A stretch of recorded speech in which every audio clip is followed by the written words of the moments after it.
It's no secret that the connection between long COVID and ME/CFS, or known as myalgic encephalomyelitis and chronic fatigue syndrome, is incredibly complex and not yet fully understood. Like trying to solve a Rubik's Cube with all the colors mixed up. The similarities between the two conditions are quite striking and evident that the relationship between both diseases is multifaceted by nature. The reasons behind the complexity are as diverse as a bag of Skittles, and researchers are still scratching their heads trying to figure it all out. The relationship between long COVID and chronic fatigue syndrome is intricate, in spite of being separate conditions. As both exhibit persistent symptoms that are still not fully comprehended, albeit comparable, it has led the world's foremost medical and scientific experts to be on their toes in pursuit of a deeper understanding of the link between the two over the last 3 years. Today, long COVID and chronic fatigue syndrome are now widely recognized to have significant similarities, despite the complexities and challenges inherent to both conditions.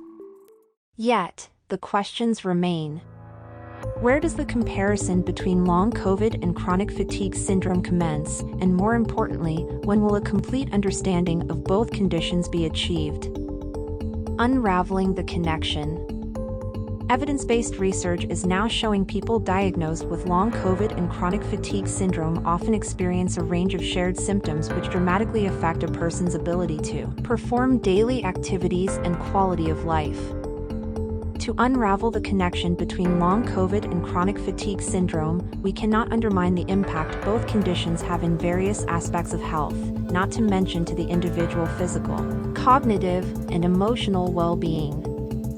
Given these points as medical scientific facts, the quandary of knowing one from the other has experts, us ordinary people, and recently health insurance providers left with barely a shot in the dark.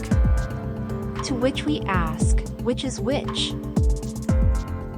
Chronic fatigue syndrome is a debilitating but overlooked condition. There are misconceptions about what fatigue looks like in chronic fatigue syndrome, because it's not the type of fatigue that someone who is completely healthy might feel if they were just tired. It's a very different, complex, and much more severe picture in chronic fatigue syndrome. As unfortunate as the name it has, it is a condition that cannot be defined by just one of its many symptoms. In most recent times, chronic fatigue syndrome is defined by experts as a neuroimmune, neuroinflammatory illness that affects numerous organ systems throughout the body, involving dysfunction of the vascular, autonomic, neurological, mitochondrial, metabolic, connective tissue, endocrine, and immune systems. In addition to its core symptoms, which include severe fatigue that is not relieved after sleep, worsening of symptoms post-physical or mental activity, brain fog, and dizziness. Patients may also experience aches and pains, difficulty being upright, digestive issues, night sweats, muscle weakness, flu-like symptoms, shortness of breath, and irregular heartbeat.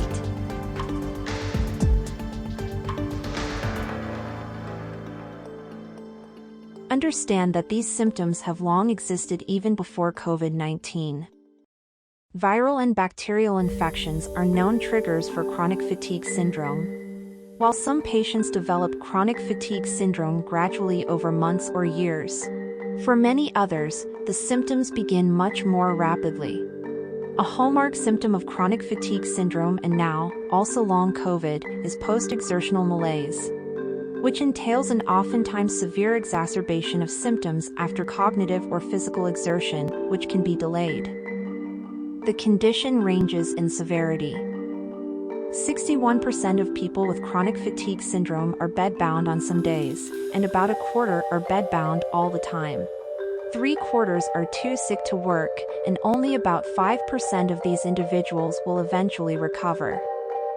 Among those tested, as many as 84 to 97% have at least one other comorbid condition, and it has been proposed strongly that many of these highly comorbid conditions are also frequently undiagnosed or misdiagnosed, and may perhaps even be underestimated.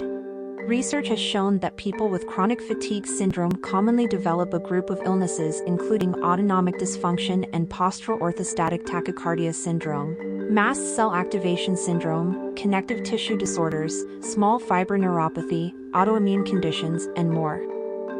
Sadly, these illnesses are often interrelated. The truth is there is no universal definition for long COVID, at least not yet. According to Dr. Anthony Fauci, patients with COVID-19 can develop a post-viral syndrome that's very strikingly similar to myalgic encephalomyelitis chronic fatigue syndrome. The Centers for Disease Control and Prevention defines long COVID as symptoms persisting a minimum of 4 weeks post-infection. The World Health Organization describes it as unexplained symptoms beginning within 3 months after being infected with COVID that last at least 2 months. These symptoms may include unrelenting fatigue as well as a range of neuroimmune symptoms. Up until recently, it has been emphasized that for around half of people with long COVID, their condition also meets the diagnostic criteria for chronic fatigue syndrome. Yet unlike chronic fatigue syndrome, long COVID involves multiple organs and affects many systems, mainly respiratory, cardiovascular, neurological, gastrointestinal, and musculoskeletal systems. The paralyzing disconnect. With nearly 10% of those previously infected developing long COVID and only a handful of chronic fatigue syndrome specialists in the country, the already woefully under-resourced medical system is not set up to accommodate this new wave of patients. Because it is undeniable in a very much widespread manner, symptoms of poorly understood chronic illnesses like long COVID or chronic fatigue syndrome often fly under the radar of many physicians, who tend to be hyper-focused on their area of expertise. In truth, this pandemic has opened the world's eye to the fact that many chronic illnesses have been largely ignored, dismissed, and ridiculed. Long COVID has taught the world that these diseases are real, there is a biological basis for them, and we need to study them.